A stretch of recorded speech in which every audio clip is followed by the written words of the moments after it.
Nous allons conjuguer maintenant cantar. Sur le modèle de cantar, nous pourrons conjuguer n'importe quel verbe. Cantar à l'indicatif présent donne. Canto, cantas, canta, cantamos, cantais, cantan. Cantar au subjonctif présent va donner cante, cantes, cante. Cantemos, canteis, canten. Pour former les 5 personnes du présent de l'impératif, nous allons utiliser la deuxième personne du singulier, présent de l'indicatif, cantas, la troisième personne du singulier du présent du subjonctif, cante,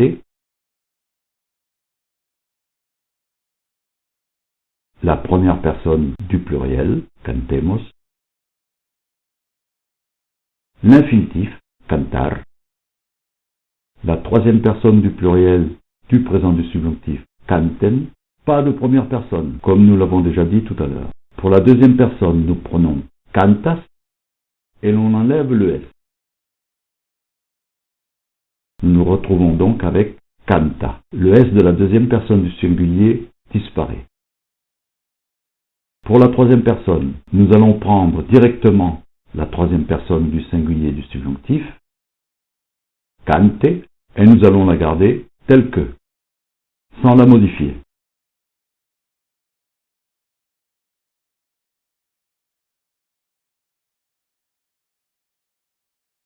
Pour ce qui est de la première personne du pluriel du subjonctif, nous allons prendre cantemos, nous le gardons tel que, sans le modifier. Pour la deuxième personne du pluriel, nous allons prendre l'infinitif, ici cantar, nous allons enlever le R et le remplacer par un D.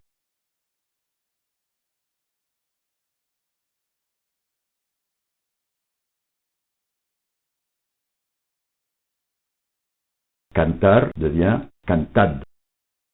Pour la troisième personne du pluriel, nous allons prendre celle du subjonctif présent, canten, et nous allons la garder telle que.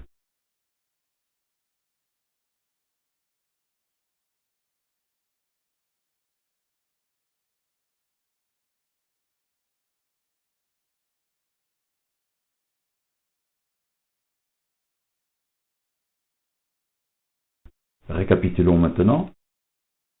Pas de première personne. Cantas devient canta. Nous enlevons le S donc. Cante devient cante. Nous le gardons tel que. Cantemos, même chose. Pour la deuxième personne du pluriel, cantar, moins R, plus D. Cantad. Troisième personne du pluriel, canten.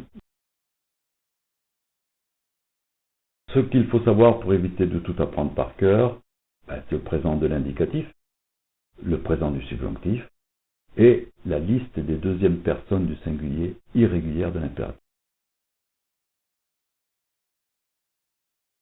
Tener, don ten, poner, pon, salir, sal, decir, di, venir, ven, hacer, haz, ser, sé, valer, val, ir, be. Remarquez bien que ces verbes sont irréguliers à la deuxième personne de l'impératif, mais ces verbes aussi comportent des irrégularités au présent du subjonctif. Les irrégularités du présent du subjonctif se retrouveront à l'impératif. Petite remarque, les deuxièmes personnes ne sont pas par ordre alphabétique. L'ordre choisi forme un pense-bête qui peut vous aider à mémoriser. Ten ponsal signifie tiens, mets du sel. Di ben a Sevalbe, di vient à Sevalbe. On imagine un lieu qui se nommerait Sevalbe, mais la phrase ne veut rien dire. Di vient à Sevalbe n'a aucun sens.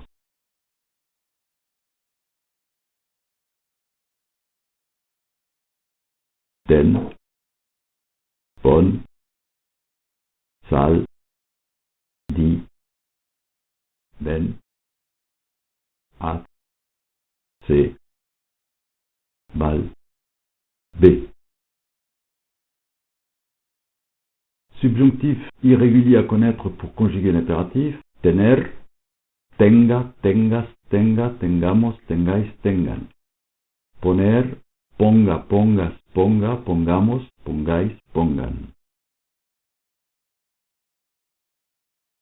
Salir, salga, salgas, salga, salgamos, salgáis, salgan. Decir, diga, digas, diga, digamos, digáis, digan.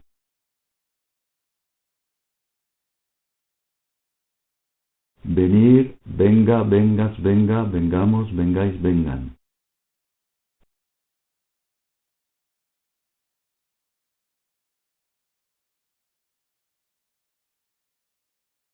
Hacer, haga, hagas, haga, hagamos, hagáis, hagan. Ser, sea, seas, sea, seamos, seáis, sean. Valer, valga, valgas, valga, valgamos, valgáis, valgan. Ir, vaya, vayas, vaya, vayamos, vayáis, vayan. Conjugaison des impératifs irréguliers.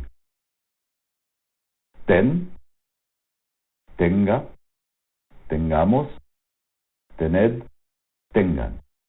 Poner, pon, ponga, pongamos, poned, pongan.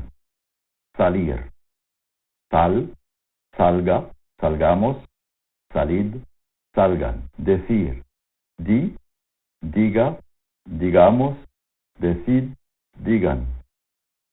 Venir, ven, venga, vengamos, venid, vengan.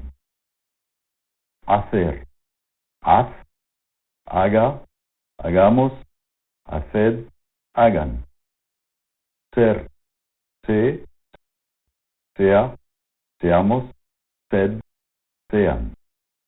Valer, val, valga, valgamos, valed, valgan. Ir, ve, vaya, vamos, id, vayan. Nous constatons que vamos est tiré de l'indicatif présent. C'est une exception, c'est la seule exception. C'est le seul verbe où l'on va prendre la première personne du pluriel de l'indicatif présent au lieu de prendre celle du subjonctif présent.